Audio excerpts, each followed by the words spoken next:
Miss Neely Fuller, for the past 3 weeks, I've been talking to white people who say that they want to discuss race, racism, and justice honestly. But I suspect that they were practicing deceit and racism by lying and not answering the questions from the code book that you suggest asking white people. So what should we do when white people say that they're going to be honest with us but still lie and practice racism? What you do in any discussion, you go to page 171 and 172 of the revised, expanded textbook for victims of white supremacy. 4 wants. That's the way to start any discussion, because any discussion has to do with people, has to do, or creatures, has to do with what people want. So when you're talking to white people, you find out what they want from you, and what you want from them. It's real simple. We make it complicated. It shouldn't be head-scratching. So you just, what you do, page 171, you say, well, what I want is people to tell me the truth. Those are 2 things you can always ask white people in answer to your question. What I want from every white person that I encounter is for that white person to tell me the truth, even if it hurts. I want to know the truth about everything. Anytime you say something to me, be telling the truth. Now, the next thing, number 2, this is how you can start any conversation. I want you, talking about wants now, I want you to not withhold constructive information when you have it. Something that will help me, not hurt me. Come to me with constructive information. Don't come to me, with something that when we get engaged in it is going to have a non-constructive result. I want to know what the constructive result's going to be. So it gets to the 4 wants.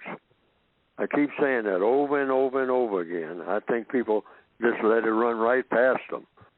But it goes right to the core of every problem that exists among people on the planet, each and every minute of each and every day, is that we don't establish what people want.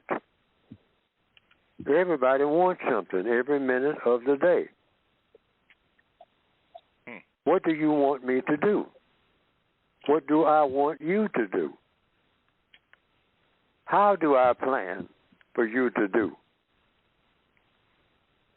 what I want you to do? Or do you have a plan? What is the plan? You got to have a plan. And why do we have these wants? And then the question you always have in any interchange with anybody, whether it's a cousin or somebody down the street or somebody just met on the subway or on the bus or on the job, when you're talking to people, you want to know one main thing out of every interaction that you have with everybody.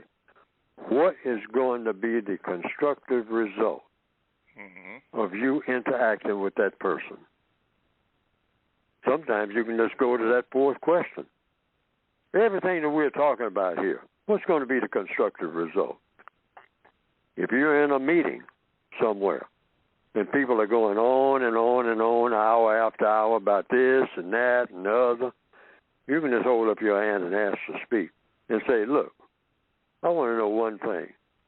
After we get through talking, what's going to be the constructive result? Does anybody know that? Does anybody have any idea of why we're sitting here talking in the first place? Because I want to know what the constructive result is going to be out of everything that we say we are trying to do. Otherwise, why are we here? Okay. Why are we here? We're here to satisfy wants, W-A-N-T-S. So whatever we want to do should produce a constructive result. Yes, and sir. if it's not going to produce a constructive result, why are we here? And that should be universal and on everybody's mind all day, every day, as of this minute from now on. Those two words, constructive result. Keep that in mind. Yes, sir. Everybody all should keep that in mind. Constructive result.